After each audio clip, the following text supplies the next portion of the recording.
নারী ফুটবল নিয়ে উন্মাদনা কাজে লাগাতে এই বছরের শেষেই প্রথমবার নারী ক্লাব চ্যাম্পিয়নশিপ আয়োজন করতে চায় সাফ। একই সাথে আগামী বছর পুরুষদের সাফ চ্যাম্পিয়নশিপ হোম অর অ্যাওয়ে পদ্ধতিতে আয়োজনের বিষয়টি বিবেচনাধীন। বিষয়টি নিয়ে আগামী মাসে আসবে চূড়ান্ত সিদ্ধান্ত, জানালেন সাফ সাধারণ সম্পাদক পুরুষোত্তম ক্যাটেল।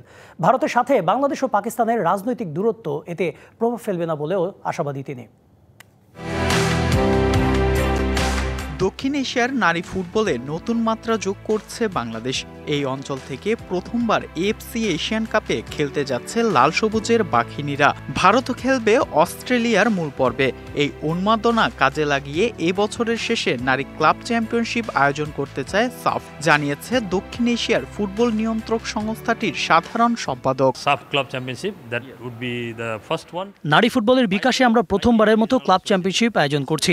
দক্ষিণ এশিয়ার সেরা ক্লাবগুলো এতে অংশ নেবে। নভেম্বর-ডিসেম্বরে হবে এই টুর্নামেন্ট।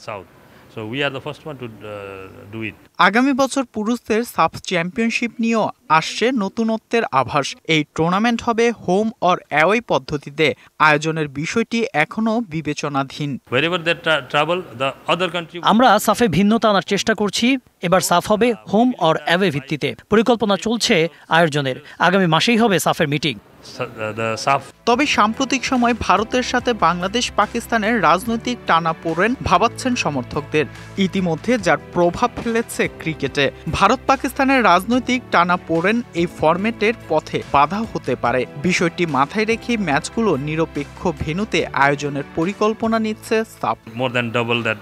আমরা চাই সব দল খেলুক, কিন্তু যদি ভারত পাকিস্তান ইস্যু থাকে তবে তাদের ম্যাচ নিরপেক্ষ ভেন্যুতে করার চিন্তা রয়েছে।